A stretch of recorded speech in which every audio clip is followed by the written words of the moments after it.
Welcome back to Thursday evening with Joe and Joe. We got hopefully some interesting things coming on tonight.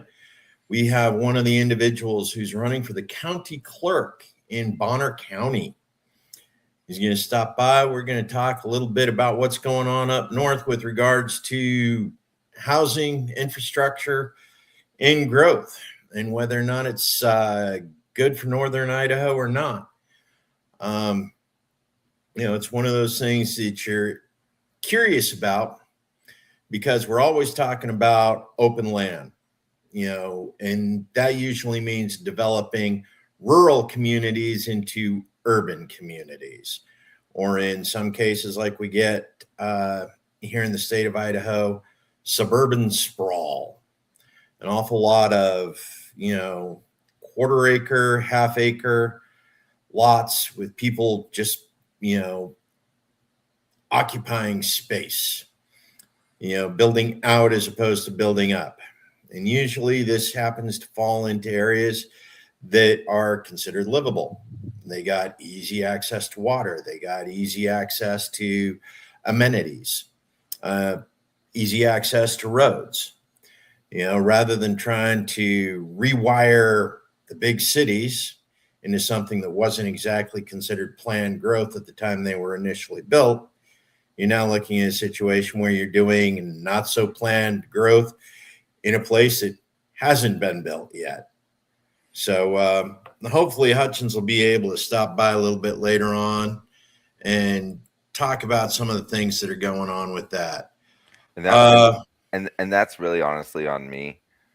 I forgot Pacific time zone is in the North Idaho. So it's 5:30 there.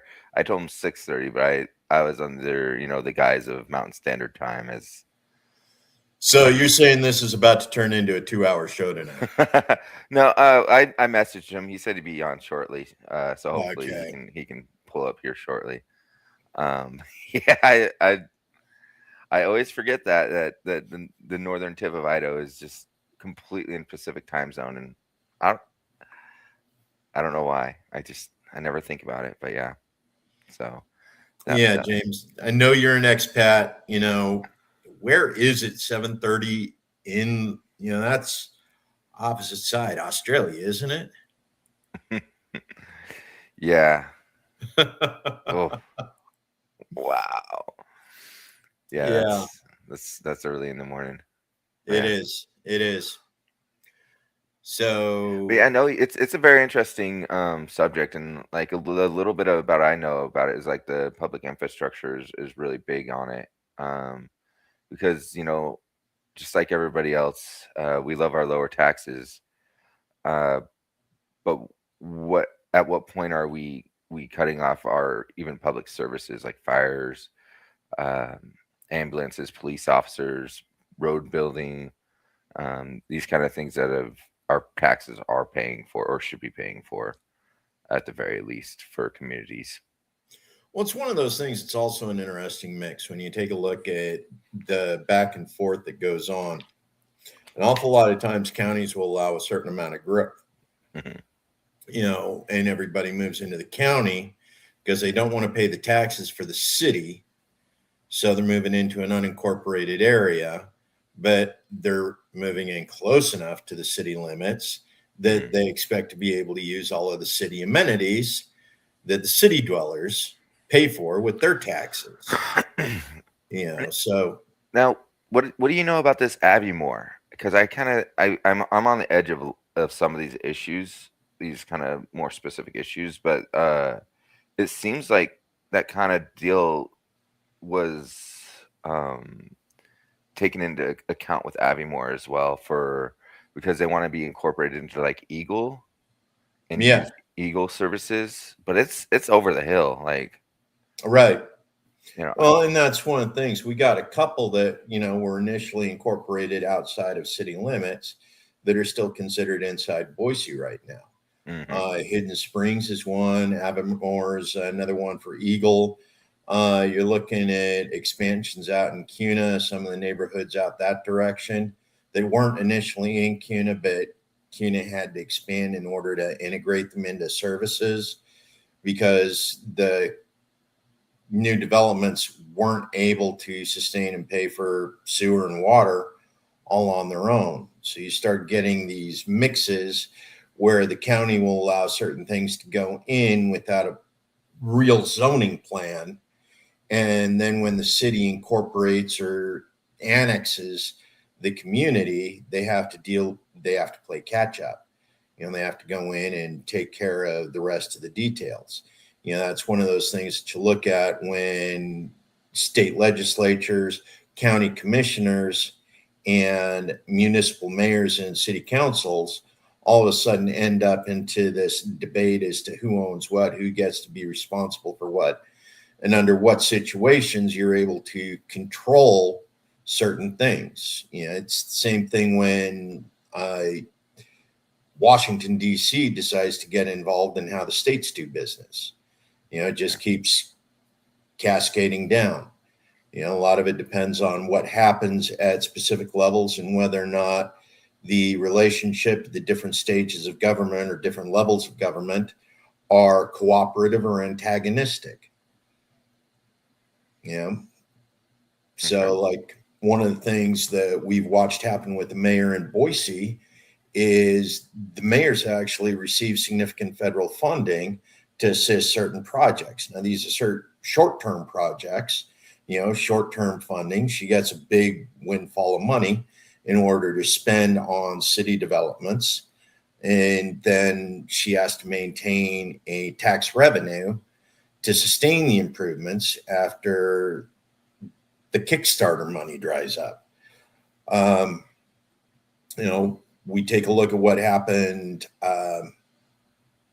Remember when Duke Energy was moving in and they were going to put in the huge solar farm over in Elmore County? Is that the one right past the stage shop, that huge solar farm there? Yes, I believe it is. Okay. It's out there in Elmore County. Well, it's right there on the border between Elmore and Ada, I believe. Mm-hmm. But Duke Energy went in and made an agreement for the lease of the land because it's public land. It's BLM land. It's our land. And now it's owned by Duke Energy. And Duke Energy, of course, was selling the power to Idaho Power. And in turn, Idaho Power was selling it at a increased rate to Boise City and the airport in order to sell it to a reduced rate to Micron and Meta. So it's like Idaho is paying extra for power, or Boise was paying extra for power because the mayor got this windfall money in order to help kickstart this Duke Energy project on Idaho land. Yeah, it's a bit of a boondoggle when you step back and you take a look at it. And then you still have to deal with the issues related to the biome destruction, right? James, power to the corp, the corporation's doing a significant more with everything they got going on because of that. Now, one of the things that we're looking at, especially across the nation right now, is the issue with data centers. Yes. We got Meta coming in here in CUNA. They're still building it out. If you watch the Ranch podcast with Matt, he actually did an interview with Mayor McLean recently, where she was talking about taxation, revenue, as well as how certain money gets spent. Hey, how you doing, Spencer?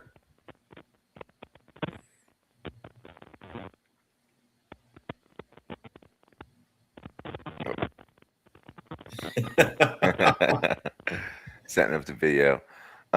So she was talking about the Meta data centers as well. Not necessarily the Meta, but you listen to Gannon, one of our state legislators, with regards to Meta, and we went in our state legislature in their infinite wisdom, went and removed the sales tax on the computers. So the servers that go into the server farm that is Meta are all tax free, and they're tax free in perpetuity. So as they go in and they replace them, they get to replace them tax free. Interesting. Now that's a significant amount of state revenue right there, considering the amount of servers that they have to run for the server farms out at Meta. Now it's the same thing. They put a property tax cap on the entire Micron facility. Micron's currently $1 billion plus facility out there, in Southwest Boise, and it is inside Boise limits. It's in county limits, but they put a $400 million cap on what's a $1 billion facility. So they're not even paying taxes on half the value of the property that's out there. 60%. Right. It's insane. It's so crazy to me. I'm really happy with seeing like a lot of these people standing up against the AI data centers like everywhere I go.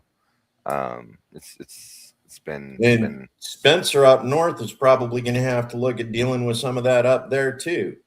All the water rights up there between Spokane, Bonner County, and Kootenai County. All just waiting for a big data center to come up there to take all that water to cool its engines while it's doing lifetime surveillance on everybody in our new 15-minute cities. Yeah. How you doing, Spencer? I'm doing great, but I was more looking forward to subsidizing all that through my electricity and my water costs. You just missed our brief comment about that. Yeah. But yeah, absolutely. We're paying extra for electricity and water just so that the data centers and Micron can pay less. What we'll be paying 50 cents for, they'll be paying 10 cents for. And it's all because the people who own Duke Energy and Idaho Power own the data centers. Of course they do. So, of course, they want, they're going to charge us extra in order for the data centers to get it cheaper. That's the way they've decided to subsidize it. It's one of the great things about everything being publicly available through the New York Stock Exchange. Well, same 12 people. Go ahead, Spencer. This continuing fleecing of everybody in every little possible way is just, if everybody really understood just how much they were getting fleeced on a daily basis by all these little pinpricks, their heads would explode. Every little tax that they throw at us, every little subsidy that we get stuck paying for. The amount of fraud, waste, and abuse in our government is just staggering. And like I've been harping on property taxes forever. We don't need property taxes. There's plenty of states that don't have property taxes. Idaho does not need property taxes. I think it's a 1.5 or a 1.7 increase in sales tax. No more property taxes for anybody. But they won't do it because they get too much out of it. They were able to hand out too many favors with it. So. Oh yeah. Idaho taxation. We're one of the few states that actually use all three legs of the taxation: sales tax, property tax, income tax. And in prior years, the distribution was set up in such a way that each one of those legs covered roughly 1/3 of the revenue that the state brought in order to turn around and give to, friends of the state. However you wanted to balance that out, that ended up being that way. In the meantime, we've let the federal government keep 64% of our land that we could be using and generating tax revenue off of that should have been given to us back when we became a state and we had a legislature and we had a constitution. That contract or that compact still exists. Just nobody enforces it. That land is ours. Give it back. It's ours. You promised to give it back to us when we became a state. They didn't do it, and we just let them. We just let them get away with it. I don't understand that. And it's an interesting discussion. Reason why is because out here in the West, we talk about public lands and public access. Being able to do multi-use land through BLM, through the federal through wilderness, through state properties, being able to go in and actually utilize all that. Back in the 70s when the EPA kicked in, EPA came in and all of a sudden we weren't able to do certain things with the wilderness land. We were farming, we were replanting, we were reforesting everything we harvested. We were, as the timber came down, more timber went in. We had, logging mills, logging facilities all up and down along every major waterway in the state of Idaho. We're running logs down to the mills, using natural terrain. And all of a sudden the EPA comes along and boom, it's gone. And now the logging that we have left in the state's all controlled basically by one family. Yeah. It's IFG pretty much controls everything. I mean, to the point where they're, they don't mention their name so much, but they're pretty much written into state law at this point. Yeah, pretty much. Well, it's the same thing with the Littles. What Little's been able to do with allocation of land in the state of Idaho, through his role as first lieutenant governor and then as governor, he's been able to set up a nice little area where he can do an awful lot of sheep ranching for very little money. It's amazing how that works out. It's such a lucky coincidence for his family. Yeah, I know, right? Right. Well, it's a lucky coincidence for anybody who manages to get on the ground floor of that, which is one of those things we were talking about up there in Bonner County. You got a bunch of people up there trying to get in on the ground floor of this big Mike Lee, giving all those federal public lands back to the state. The right people in Bonner County will be in a good position to reallocate those resources in a somewhat selfish manner up there, won't they? Well, I'm sure somebody will be. I mean, knowing how things go up here, I'm sure somebody has it all planned out and they've already got it worked out and they've kept it below the radar as much as possible. But that's kind of how stuff works up here. It always has, man. It's a good old boys club. And unless you were conceived in the back seat of your mother's car in the state of Idaho, you're not an Idahoan, so they don't really want your opinion. Well, we got an awful lot of people up in Bonner County that have never been born in Idaho that seem to think they're going to have a say in what's coming up. Yeah, that's true. We have quite a presence of retired LEOs and retired military up here. And, those are people that generally don't like being pushed around unfairly. So right. That's why you get a lot of friction up here because of that.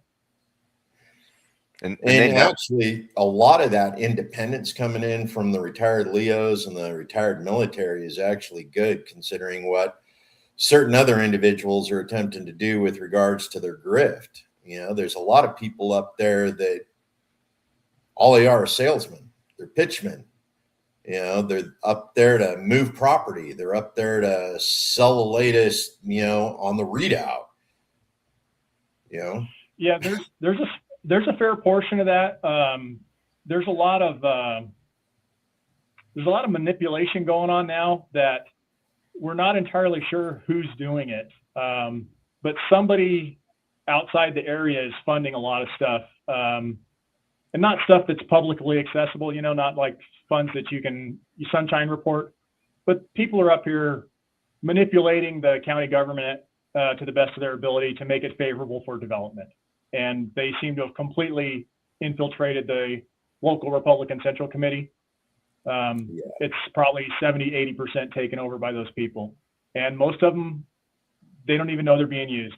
They're mostly good people. They have no idea they're being influenced and told what to do by somebody that's going to turn this place into Aspen.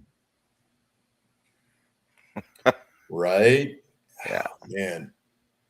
Hey, so Spencer, a little bit of input on what's going on up there. You are running for county clerk. What exactly is it the county clerk does? Well, the main thing the county clerk does is the county clerk's the auditor for the county. If you look, it's controlled by Title 31, Idaho Title 31. Title 31 basically calls it doesn't really talk about clerk very much. It says auditor. So you're supposed to be watching all the money coming in, where it's coming from, making sure it's going to the right buckets, making sure it's going back out to the correct buckets. There's also other duties as far as clerk of the court, clerk for the commissioners, actually collecting the taxes and running the elections. Which running the elections is a pretty big deal, but it's just once every so often. The main thing is auditing, and that's the main thing that doesn't seem like it's getting done up here. And you can kind of tell it's not getting done, not from anything the clerk's doing, but because we've got one commissioner up here who has taken it upon herself to audit some of the county offices and some of the county departments. And boy, they don't like her, and they're doing everything they can to get rid of her. And she's a good person. She's a very good person. She's very experienced and very qualified to do the auditing. She's got an MBA. She's a professional auditor. She's a Six Sigma black belt. So she knows what she's doing when she's auditing stuff, and she's finding things. But they really want to get rid of her, and that kind of makes me question what's going on, and makes me question what I might find should I be elected. So it's kind of interesting. I mean, you got one of those great jobs. Once every 2 years, you do count the ballots. And as some people have said, they don't care who casts the votes. They care who does the counting.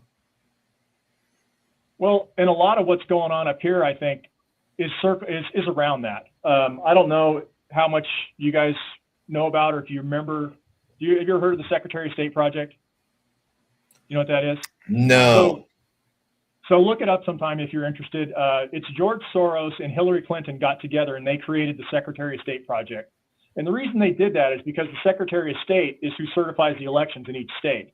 So what they wanted to do was get that person elected that was favorable to them. So when the votes were counted, if it was a wobbler, if it could go one way or the other, they made sure it went in their direction. And at the county level here, this kind of smells like the same sort of thing, because the same group of people that are controlling the Republican Central Committee are pushing 3 candidates, including the one I'm running against. And the guy I'm running against, I had my first debate with him last night, and I was really surprised how unqualified he was. He talks that he's qualified. He was a Marine. I was a Marine too. Who cares? But he was basically a logistics guy. He was in the back, behind the lines, making sure that you have bullets and beans. That's what he did, okay? He's trying to extrapolate that, 30 years of doing that, into being qualified to run budgets and run elections and do the other duties of the county clerk. And it just kind of struck hollow last night when I was talking, or when we were doing our debate. And he sounded like a bureaucrat who's been a bureaucrat for 30 years, and we all know what those sound like. And he looked like a guy looking for a job as county clerk. And it didn't really make sense. It never has made sense to me why he was running. But it turns out our outgoing county clerk has put him up to this. He wants him in this position, which is kind of curious to me. Why would the outgoing clerk want this particular person in this position? This particular person who is being pushed forward by the Republican Central Committee, who wants development. It just kind of smells funny to me. It seems like maybe the outgoing clerk, I don't know, you're endorsing a guy who you're counting votes for. That just kind of stinks of impropriety, but it's not illegal. You can endorse somebody if you want to. That's free speech. I don't mind that, but maybe it might look a little better if he recused himself from counting votes for the person that he has put up for this job. And it seems like, and I haven't had any specific details. I've heard rumors. I don't want to propagate rumors, but I've heard there is something going on with the current clerk retiring, because it wasn't expected. We didn't expect this guy to retire. He's been around for 12 years. He generally had a good reputation until the last few years, and then something started falling apart. And it seems like there's some stuff going on in the background that is urging him to get out of the office. And so he just kind of rather suddenly said he's getting out, and here's the guy that I want you to have replace me. And it's, I don't know, it's just got a smell to it, man. And when I first moved up here, and Mike Rosedale, he's the current clerk, he was well thought of. I thought he did a good job. I thought he did a really good job. But in the last couple of years, something's changed in Mike. And there was a point for me where I knew something was going on with Mike, and I won't forget it, because Mike had, excuse me while I tell you a little story here. we had a fair director who was brought into the police department and questioned for missing money, missing cash at the fair. Lots of cash gets exchanged at the fair. Oh yeah. A couple of days after she got brought in for questioning, she was found dead. And there was still the question of, is there missing money? If you want to be really entertained, go look up the police report. It's the gal's name was Darcy Smith. If you know anything about police reports, if you've ever read a police report on a murder or a suicide, and you read this police report, it's just wrong. Everything about the report stinks. It's done at the 5th grade level. It's not done by a professional. If you have a firearm in a police report, how do you describe the firearm? Smith & Wesson model, whatever, serial number, whatever. Oh, you get the details. Yeah. This police report, the entire description of the handgun used in the shooting was a silver handgun. That's the whole description. So there's a lot of mystery around this, right? And a lot of it was financial related because there was accusations that this lady had been stealing. And I'm not saying she was stealing because there's no way to know if she was stealing because the information that would need to be brought forward to see if she was or wasn't stealing has never materialized. Right. But what did materialize about a year after she died, what materialized is someone within the clerk's office said, Mike has Darcy's laptop. What do you mean Mike has Darcy's laptop? Well, apparently Mike had that laptop in his desk drawer for over a year. This is her laptop she used for the fair. That would have financial information on it. Right. And we've never found out what was on that laptop. And the little moment that happened for me when I stopped trusting Mike was I got up in a county commissioner meeting and I asked directly, what's on the laptop? And his answer was he hadn't looked at it. So here's the chief auditor for the entire county has a piece of data in his desk, a laptop in his desk for someone who's been accused of being a thief, and he never looked at it? I mean, you lost me, man. Right. And not only did you not look at it, but you didn't turn it over to the authorities until somebody mentioned that you had it. Yeah. And and somebody has it now. I don't even know who has it. I still have never heard any financial data. How much money did the fair bring in cash before Darcy got there? How much money did the fair bring in while Darcy was there? How much money has the fair brought in since she's left? Is there any discrepancies there? Was this lady a crook? We don't know. The whole county still doesn't know. There are people still talking about this to this day. People say she was a thief. People say she wasn't a thief. It's quite the conundrum for trying to get any kind of actual information. And in the meantime, it could have been solved a long time ago with just a little revelation as far as here's the money flow, here's the cash flow. What did the cash flow look like? Did it change? We could clear this poor lady's name or, at least let the people in the county know what did or didn't happen. So that's when I kind of lost Mike. I kind of lost my respect for him. And it's kind of one of the reasons I'm running. Because if there is anything there, I don't think it'll take that much effort to find, I hope. Yeah. I'll try and see what I can find. I mean, I'm sure I can get at least some level of data from before, during, and after, and maybe bring some peace to the county, to the people that are still interested in this, which is quite a few of them. I mean, at the debate last night, I had multiple people ask me about it. When you get in, are you going to look into Darcy's stuff? Yes, I'm going to look into Darcy's stuff. One way or the other, either the county needs to get some relief knowing that, okay, yeah, something was missing, or her family needs to get some relief knowing that she didn't do anything wrong. It's got to go one way or the other. Either way, everybody deserves to know. So that's one of the reasons why I'm running. And the other is I don't want to allow, if possible, the Republican Central Committee that's being controlled by these moneyed interests at this point to just shove somebody into the office that seems to be okay with the current clerk, who I'm not really too enamored with at the moment. And sorry that was so long, but it takes a little bit to tell some of these stories. It's Bonner County drama, man. All the stuff that happens over the back fence just coming loose. Yeah. Oh yeah. I guess where I see a lot of it too is with the land division. And we're talking a little bit about this is how they're proposing to put in more subdivisions or growth accounting and not accounting for like public services and stuff like that? Yeah. So Well, from the county yeah, clerk's no. perspective, what do you consider a minor land division? Well, I don't have to consider it as anything. It's documented. It's 4 or less. It's when you take a parcel and you divide it up into, like, if you have a 20-acre parcel and you divide it up into 4 or 5, that's a maximum minor land division. Anything over 4, it becomes a, what's the name for it? There's another name for the ones that are above 4. And they're, hold on a second. It's, I wrote it down because I'll forget. It's a short plat. They call it a short plat. Between 5 and 10 is a short plat, and then anything over 10 is an actual subdivision. And what was happening up here is some folks, I don't know who, somebody figured out that they could do a minor land division, which is intended. It's the purpose of it is, I got 20 acres. My kids want to build a house on my 20 acres, and I carve off 5 acres for them. That's what it's for. What they were doing is they were taking advantage of it and chopping up properties as much as they could without having to pay for any infrastructure. So they weren't paying for road improvements or electrical improvements or sewer improvements, and they were getting a few extra houses on a piece of property without having to do the work and expend the costs that they should have. And so the county ended up paying for it. The taxpayers ended up paying for it. So the way this basically worked was, short plat, you were talking 4 or so, and But then short after plat's 5 to 10.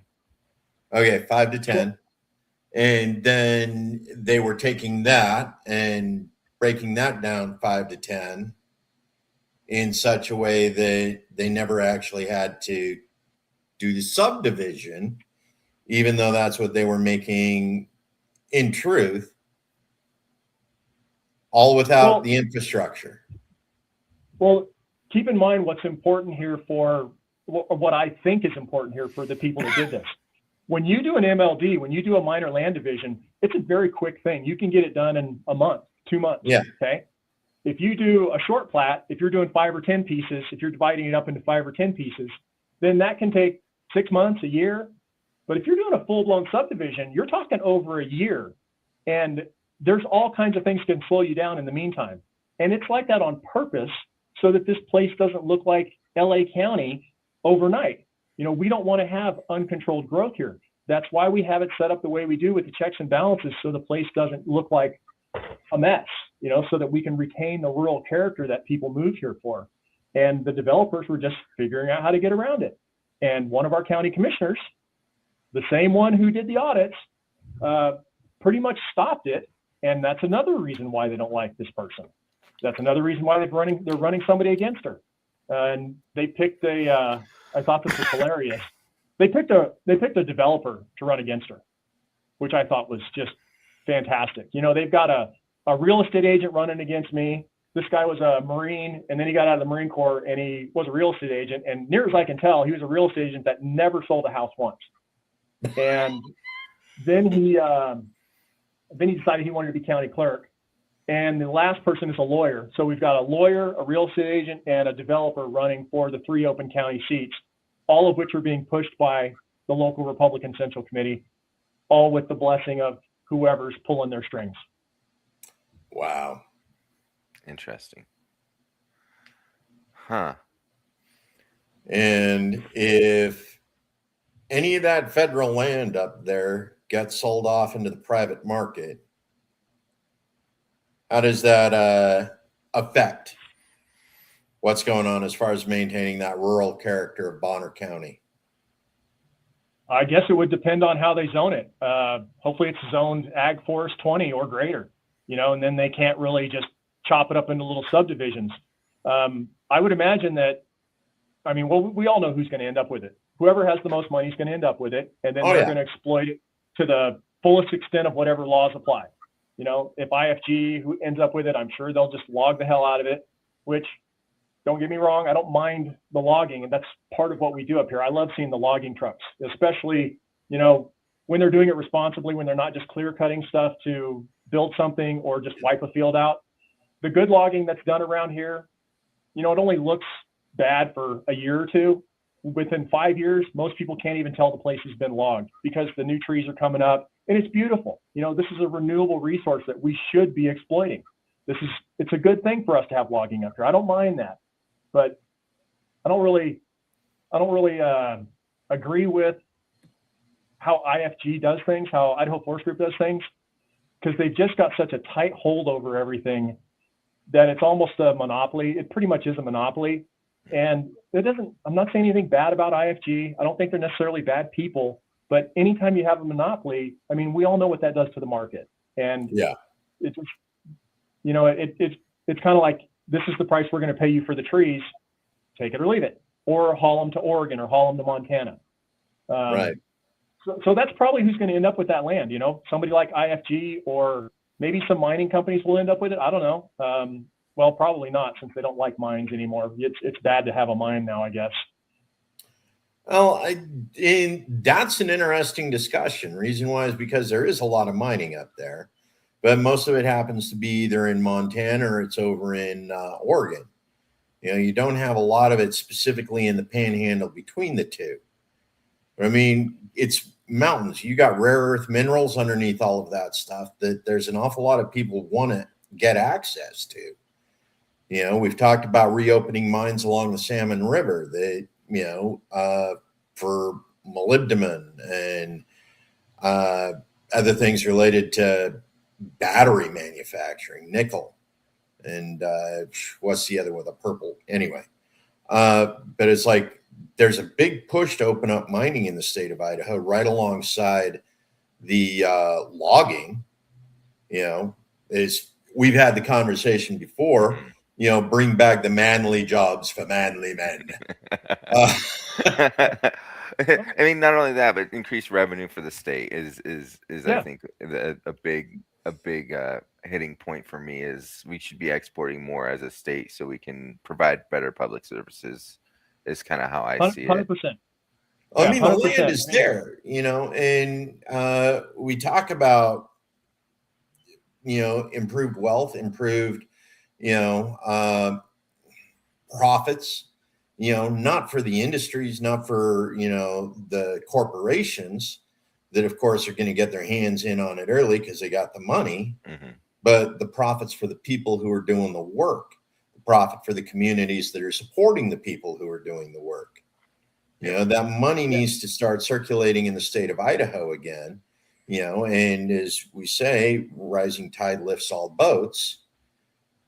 So it's like as soon as we can start getting people back to work, our young men back to work, and that's one of those, we talk about it all the time. What are we doing for our youth? What kind of future are we setting up if we don't give them jobs?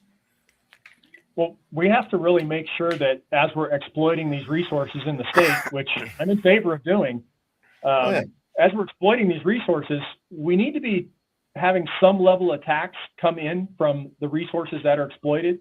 If you get $5 billion worth of whatever out of the state of Idaho in profit into your company from extracting a resource, there should be some percentage of that comes back to the state. And I don't know what that percentage looks like. I don't know what is fair to the state and still, encourages people to have the mine and, mine the ores and generate the revenue. But there's got to be some percentage that comes back to the state. And with as much land as we have that hasn't been touched and exploited in any way for hundreds of years, it could be a pretty good chunk, Oh, yeah. Yeah. Well, we talk about, so thorium, plutonium, we got nuclear capable fissile materials here in the state, just waiting to be mined, uranium. All of this can be turned into energy in a short term. So we're looking at nuclear capability. As long as we don't blow the dams, we still have, significant hydropower. You're nodding your head, Spencer. What have you got about blowing the dams? I am just baffled at these people that think blowing the dams is going to help something. The dams are there for a reason. All the ones I'm aware of anyways. I mean, they serve their purpose. The little fishies don't die. We have fish ladders for the fishies. We figured that out already. So don't tell me about the little fishies being murdered. Okay. What else is the problem? What other problem was created by the dams other than keeping the little fishies from going up the creek? I just don't see what the problem is. I mean, they generate power. They provide a reservoir for water. What else are we supposed to do with it? Just watch it go out into the ocean and waste it? Let's take hundreds and hundreds of millions of dollars or billions of dollars of effort that we took to build dams and blow it up to satisfy some stupid environmentalist. I mean, it's just insanity. Insanity. Well, the other thing is a lot of these dams have been there 80, 90 years already. Mm-hmm. I mean, they're well established. These are, whatever biome it was they originally disrupted, they've become something completely different at this point. Absolutely. Which means if you blow the dams, you're restructuring the entire biome. You're messing with weather patterns. Yeah, at that point. I mean, these are literally the wooden shoe people from Holland, man. I mean, they just want to go beat their wooden shoes up against the dams. Maybe they should go live in Afghanistan. Maybe that kind of culture with that kind of technology level will be more what they're seeking. Maybe they'll be happy in an environment like that where there's no technology. I mean, these people that are protesting this stuff shouldn't be allowed to use light bulbs, let alone cell phones.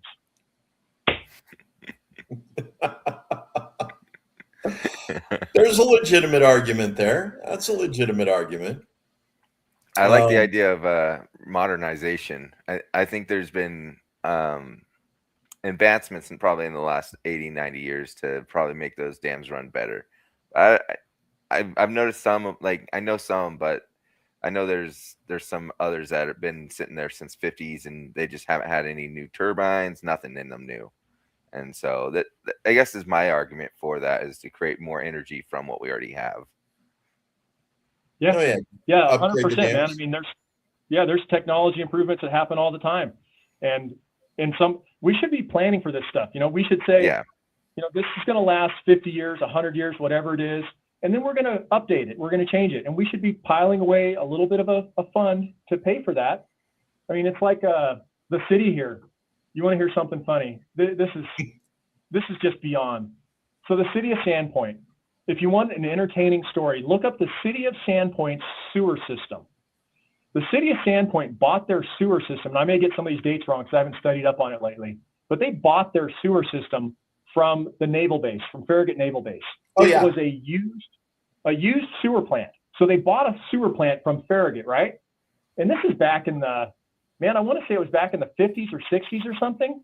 And they've been running on that same sewer plant forever. I've been up here, I think 13, 14 years. That long ago, 13, 14 years ago, people were saying, man, we got to fix the sewer plant. It's going to cost $20 million. How are we going to get $20 million to fix the sewer plant? What do you think it's up to now? Because they still haven't done anything. It's over $250 million now.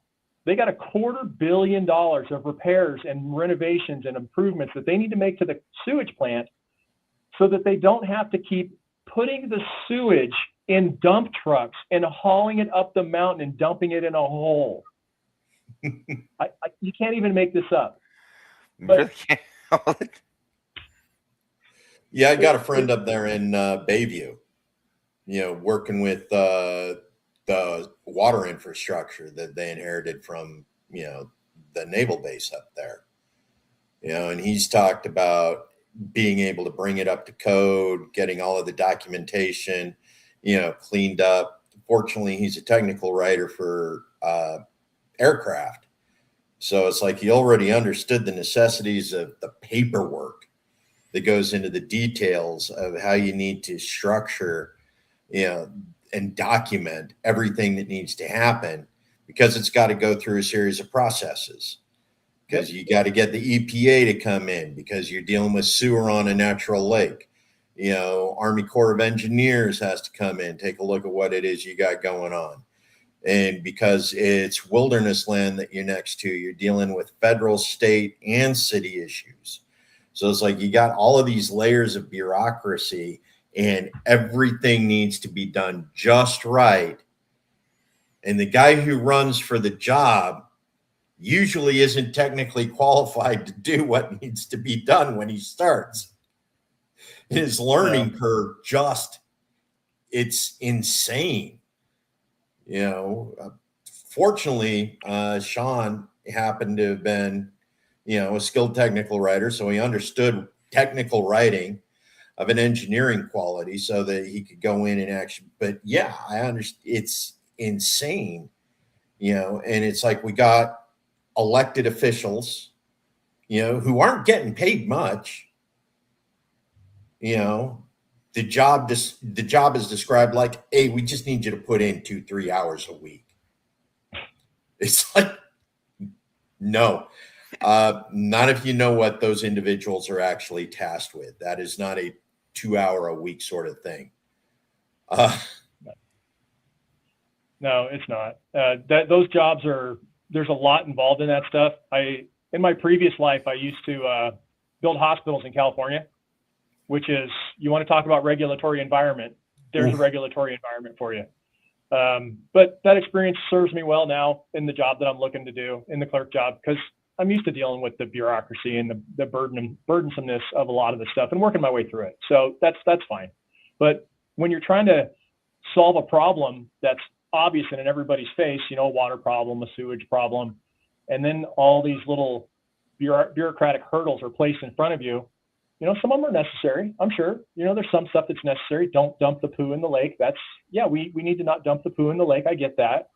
But some of the stuff, like when they find a toad that only lives in this particular pond or whatever. Okay, maybe we got to relocate the toad, but we don't stop human progress for one silly little thing, which environmentalists, the blow up the dam people, to stop any kind of progress people, to stop the water, stop the sewage people. I've never been able to wrap my head around that mentality of just stopping progress. Instead of stopping, why don't you say, hey, let's do this instead? But usually their answer is do nothing or undo what you've already done. Right. Yeah. Well, that's actually, go ahead. I completely understand, like, handling radioactive material in the right way and everything, making sure like lead doesn't get in the water. There's a couple high level things I'm like, yeah, we have to take care of the people, but yeah, there's a lot of bureaucratic, like the little toad thing. It's just like a hurdle just for the sake of a hurdle, and that's a lot of places where this needs to be, the red tape needs to be removed. Remember how much forestry we shut down over an owl? Oh, I remember that quite well. Yeah, I mean, environmental impact needs to be balanced with population impact and human impact. And then it turned out the owl wasn't actually all that rare. Yeah, and they're delicious from what I hear. I've never had owl. We had Rocky Mountain oysters when I was a kid, but that was about it. Oh. Yeah, I grew up on a cattle ranch. We did 55-gallon drums of those things.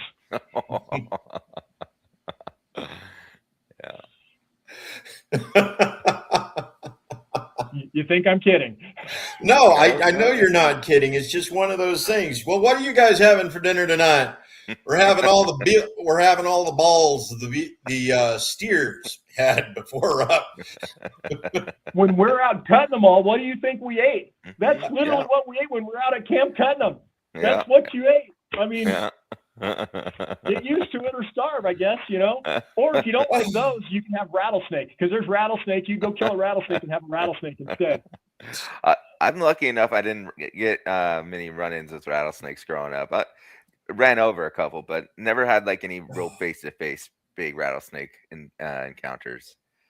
That's when you need a good chef on the trail, because they can take those rattlesnakes and those steer nuts and actually make them edible.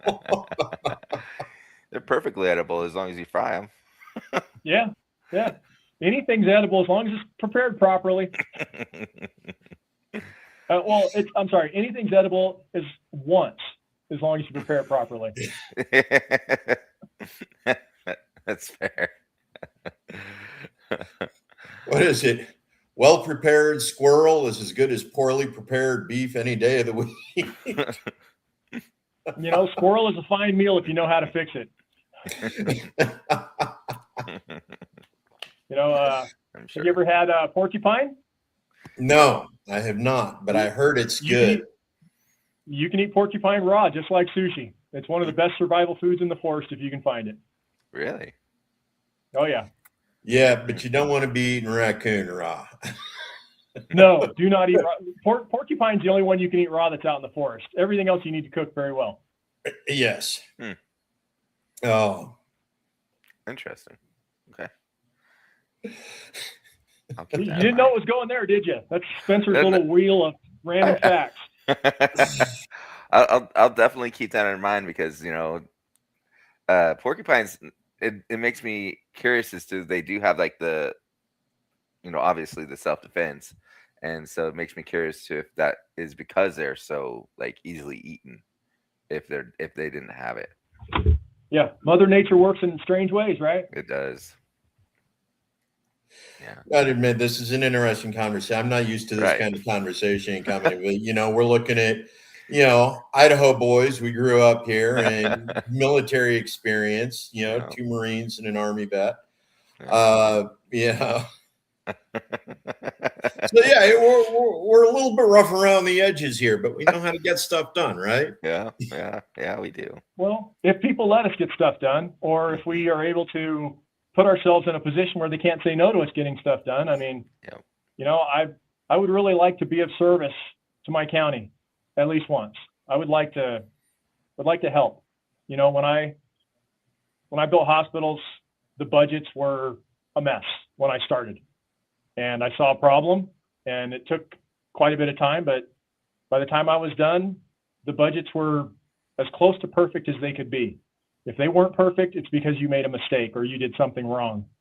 And I'd like to take that and apply it to the county. You know, maybe I can find a few bucks that's being wasted here or there. Maybe my job as auditor will uncover some stuff that saves our fellow taxpayers some money. You know, that would be nice. It'd be a bigger bonus if we could do it with fewer people. I don't know if that'll happen, but who knows? But anyways, I just want to get in there and see how things are and see how my skills can help improve it to help my fellow citizens. That's where my heart's at. Yeah. Put that E4 Mafia experience to work for the people. What's that? The E4 Mafia. Oh yeah, the E4 Mafia.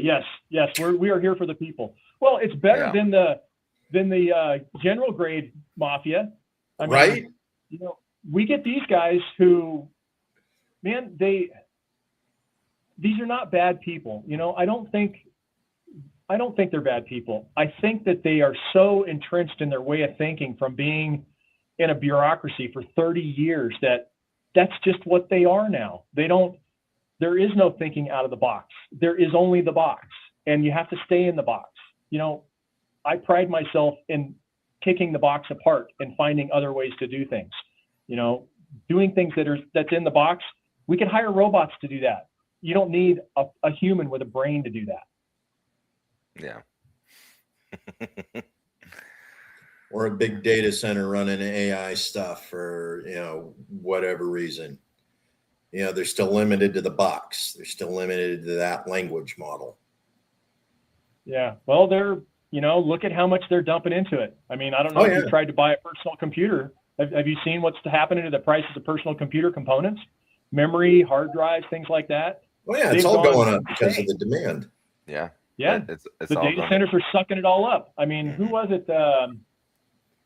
Who was the company? One of the companies just said they weren't selling to the public anymore because all of their future production had already been sucked up by data centers. So they're just going to quit selling to the public. That's actually Micron.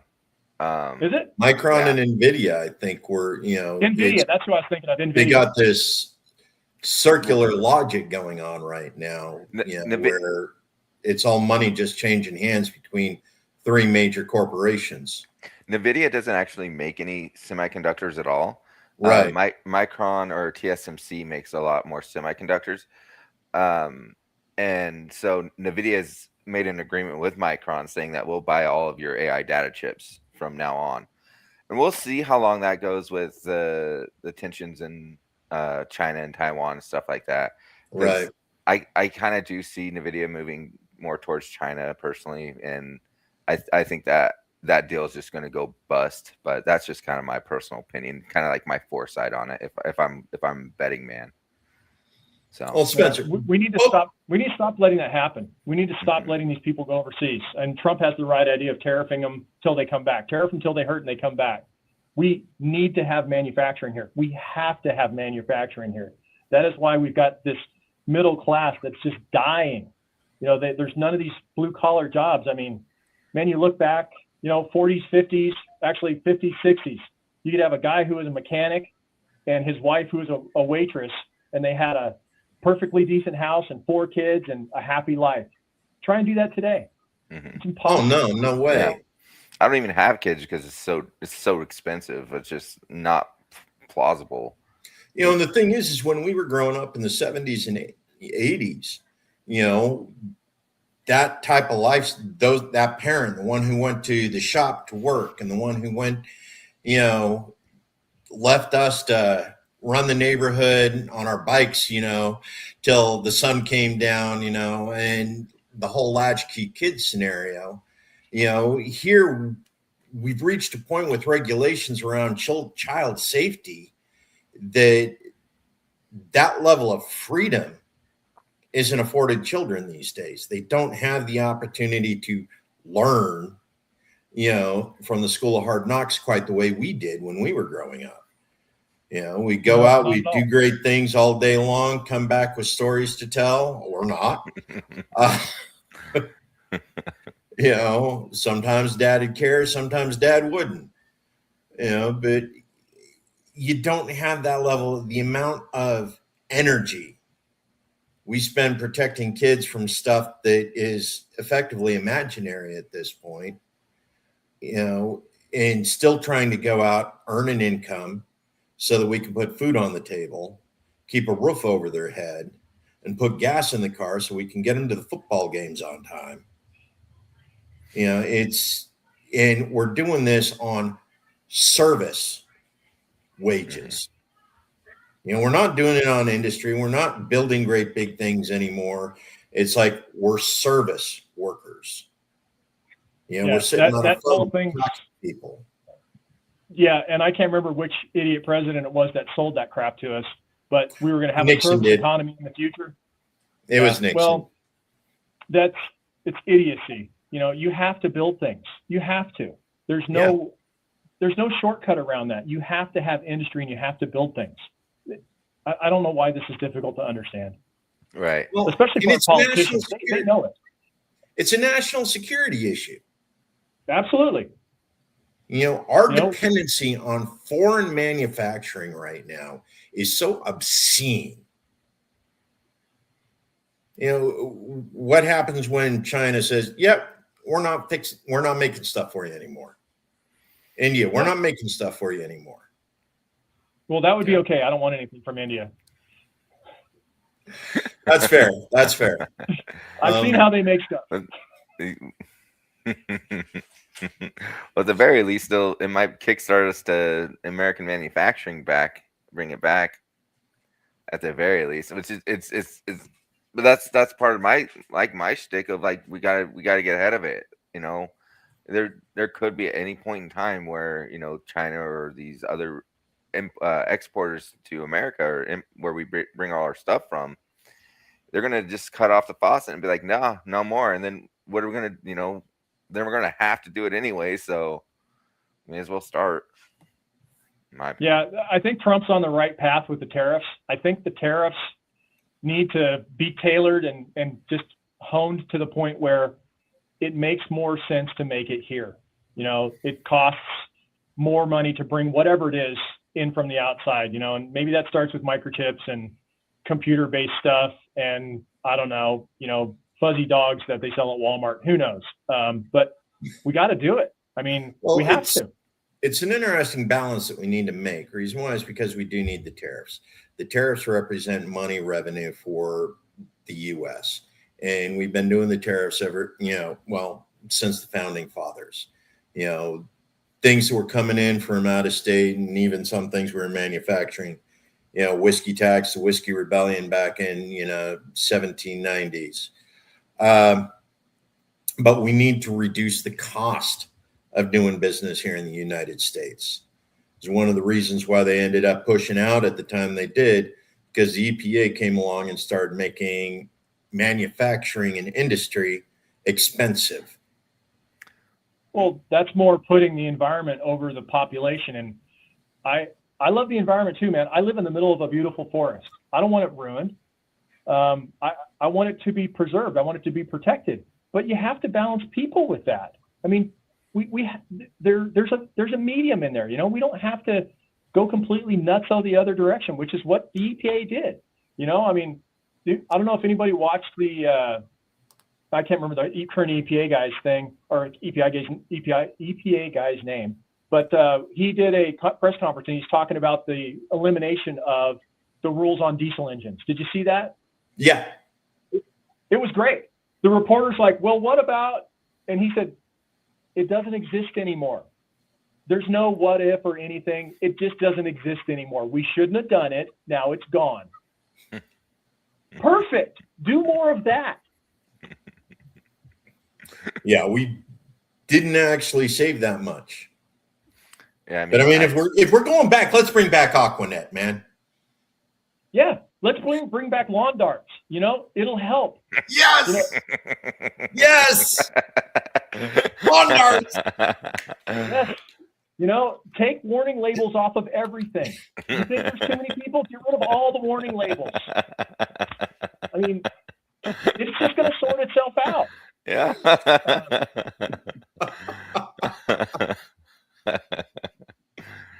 Yeah. I mean, I can't really argue with it. You can't. I mean, we've all been in the army long or in the military long enough to look at those people that came in with us and went, they needed to take the bubble wrapping off of you as a kid, man. Because yeah. The people who need warning labels. Forget about the products. Those people needed warning labels.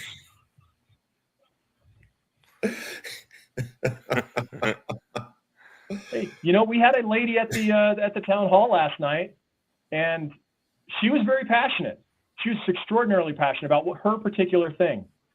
Unfortunately, she interrupted the meeting being so passionate about it, and I wish I would have known that.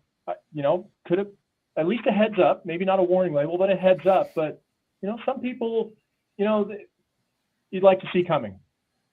Yeah. And I don't think we usually do. Oh, yeah. Bobby agrees with you. Absolutely. Get rid of the warning labels. But yeah, we do need to take back, you know, people actually learning safety, risk management from an aware position as opposed to just, oh, the label says don't do that. Well, it's worse than that because schools don't teach you how to think anymore. They haven't for a long time. Right. Schools teach you how to memorize things. And that is a useless skill. It's literally a useless skill. We need to go back to teaching kids how to think. And if that means gutting the schools, gut them. Get rid of everybody whose their mindset is to teach this memorization and passing tests. Teach the kids how to think. Teach them how to troubleshoot. You wouldn't believe how many simple things, car-related, machine, gun-related, that I fix that are just so simple. Oh, yeah. But the person that brings it to me isn't able to think about how the thing functions and why it's not functioning anymore. They give up. I push the button. Pull it apart, put it together. Yeah, I pushed the button and the thing didn't make the noise, so it's broken. Can you fix it? Oh, okay. Yeah, sure. You can pay me to fix that. I mean, I'm happy to do that. But these people have lost the ability to, I mean, how many people do you know that are capable of changing the oil in their car or changing a tire on a car? I mean, that's something that every single adult should be able to do. I don't care if you can afford to have somebody else do it. Great, cool, pay somebody else to do it. But you should know how. So what I will say about this, I'm a big fan of public education, but I do see that it needs to be reformed. I do see that there's a major issue with how we're doing it currently. And teaching like media literacy or, troubleshooting skills, stuff like this, I think should be very core and inherent into the school itself, school system. Mostly because we do teach, like you were saying, memorization, or it goes into like these different levels of like indoctrination, memorization, just not teaching people how to be free thinkers. And I think that's been lost on our school system. But I do think that we can reform the public schools, because I'm not a huge fan of public money going to private. Just how it is I'm not a huge fan of any section, really. Well, one of the things that we look at when the federal government took over education, was we started buying books from McGraw-Hill and Peterson. And it's like all the education started coming from these effectively mandated manuscripts that were being created for students across the nation. And we were supposed to read a book from one of these organizations for every class. We took out the hands-on, we took out shop classes, we took out metal, we took out, mechanics, we took out the things that helped a young person be successful in their community. Yeah.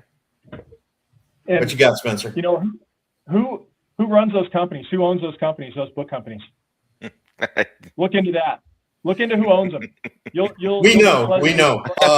Yeah. All right. And, Maxine's dad actually was a significant shareholder in McGraw-Hill.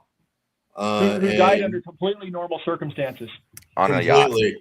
After getting rich, selling books nationwide, through a mandatory program through a federal agency. Yeah. What does Maxine, or what does Ghislaine Maxwell's sister do for a living? Anybody know? No, I don't. You guys are going to love this one. She's got the company who writes the software for the CIA and the FBI that tracks all the data. Interesting. Makes sense. Fascinating. That tracks. Look her up. She's pretty interesting character too. Back on the education thing, just because I have like this weird thing about it, I'm going to mention something that to me is just ridiculous. So in my face, or at least for me, and should be in other people's faces too. What are pyramids in Egypt for? Why do they teach the kids in school what a pyramid is? What are they there for? If I'm not mistaken, like tombs. But yeah, there's never tombs, been a right? body. That's what they tell the kids in school.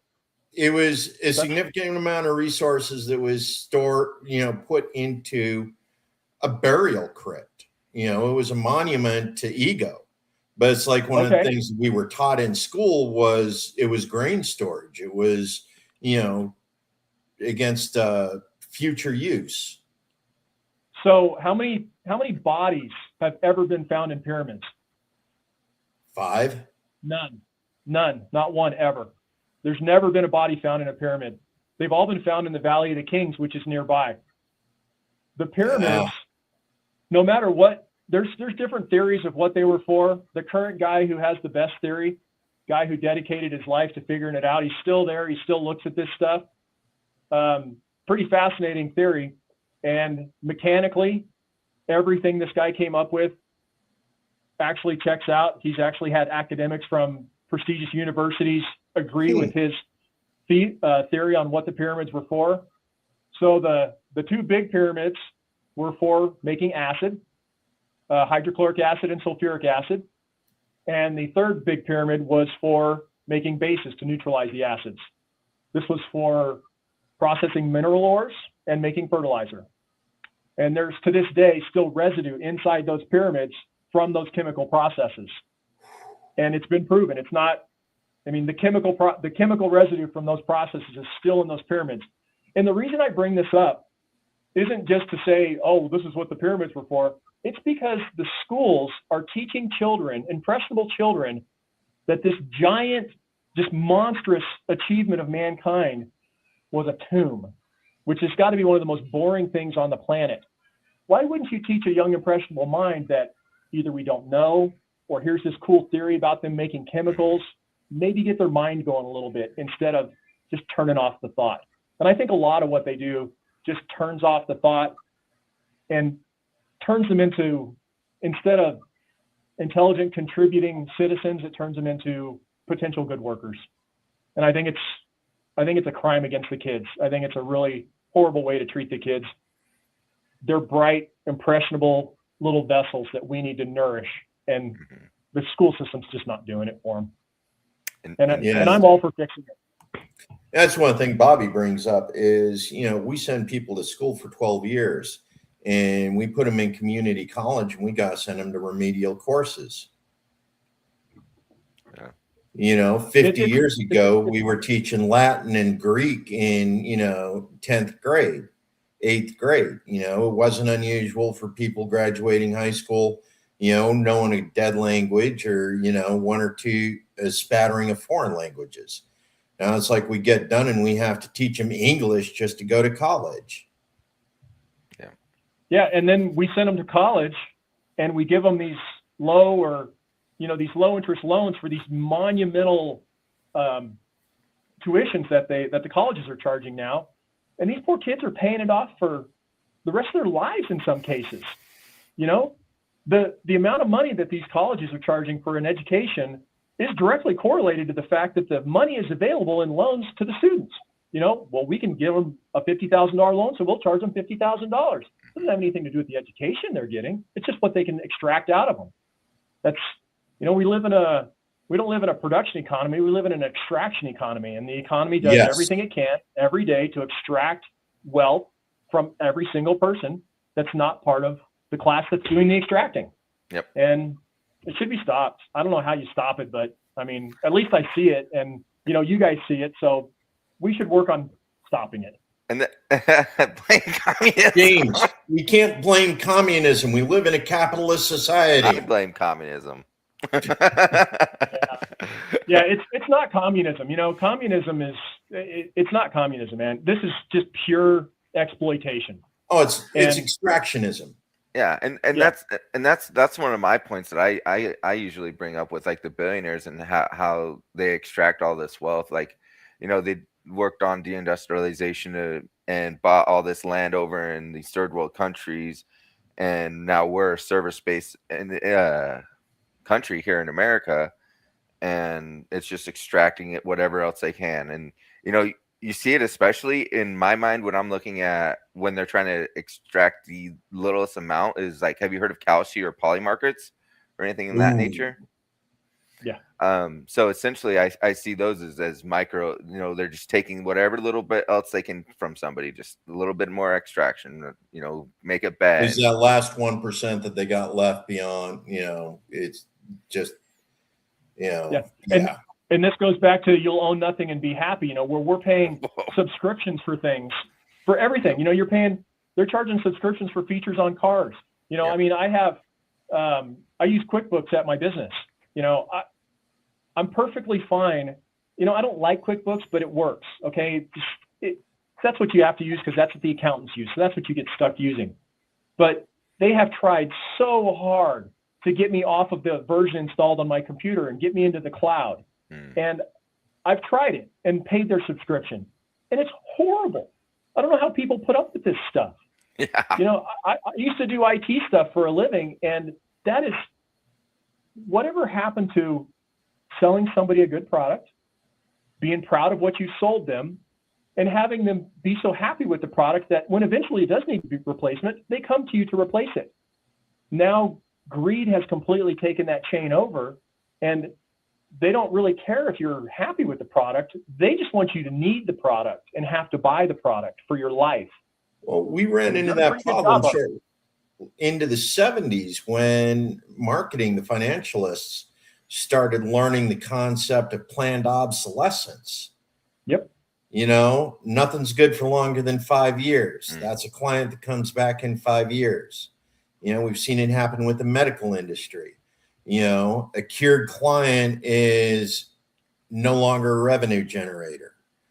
Right. So it's like all of our business models that we currently use have no basis in quality or longevity. It's, going back to Fight Club, it's our IKEA of everything, just assembled, put together trash that lasts 2 years before you go back and have to buy it all over again. Yeah, and that's not, and I don't think that's necessary. I don't think any of this planned obsolescence is necessary. You can make a good product that lasts for 50 years and still have a good business and still make money. Okay, maybe you only buy 1 yacht instead of 2 yachts, or you have 3 houses instead of 5 houses. But at some point it has to be enough. And, I'm not a communist. I'm not against making money, but at some point you have to at least consider who you're selling stuff to and the value that you're providing to them, if you're providing them a value. Look at Wall Street. What value do they provide? Other than just a massive extraction machine for everybody. Yeah. I'm just thinking, what does any of this have to do with being a county clerk? Sorry. Monologuing.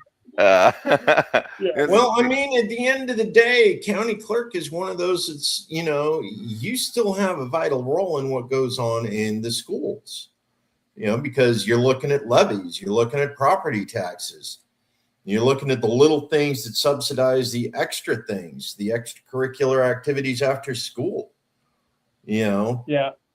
As county clerk, the best I can do is just make sure it runs as efficient and transparent as possible. That's really what my role would be. Make sure everything's transparent, efficient, and that people don't feel like, there's a black hole where they stick money. I want any citizen in the county, I paid $5,000 in property taxes.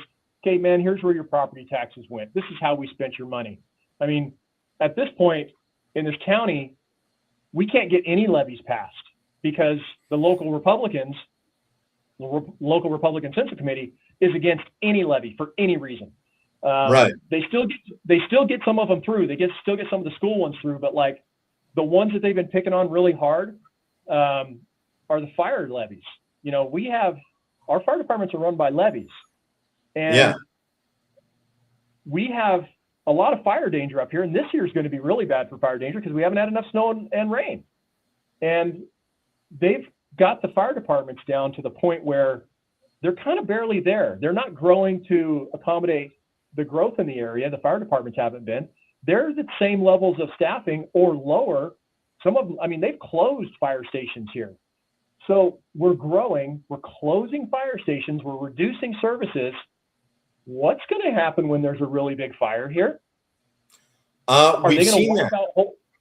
Yeah, in Hawaii, we've seen that, right? Hawaii, well, the Palisades in California. Yeah, there too. Watched entire communities. Yeah, magically, after all these houses burned down, now developers get to go in and buy these burned up properties, and now they couldn't buy the people out. So, Hawaii, and they burn them out. And by reducing the fire staff up here, I don't know, who's stopping the fire? It just seems contrary to, we pay taxes for public services. What's the primary public service we want? We want roads, we want cops, and we want firemen, right? Water. That's what we want. And they're not paying one of the critical legs of that. They're not paying the firemen. They're making these guys suffer, and I see it because, full disclosure here, I actually do side work for the fire department in IT consulting for a couple of fire departments up here. So I get to see these guys. These are not people living in luxury off the taxpayer dime. No. They're taking every penny that they're given and spending it as carefully as they can to get the most out of it. I don't know why the Republican committee up here is so against growing the departments in concert with the population growing.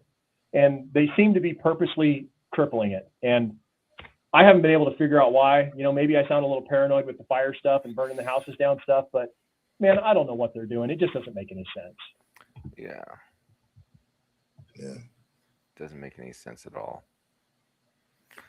It's been great having you on tonight, Spence. We're at an hour 20 here now. Yeah, we could probably go all night, to be honest with you.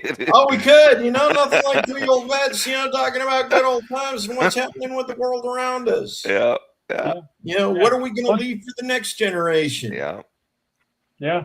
Well, that's a viable thought for any, caring human being. How can I leave the world better for my kids? I want to leave it better for my kids. Yeah. Yeah. I'd like to leave it better for my kids than my parents left it for me. Damn straight. 100%.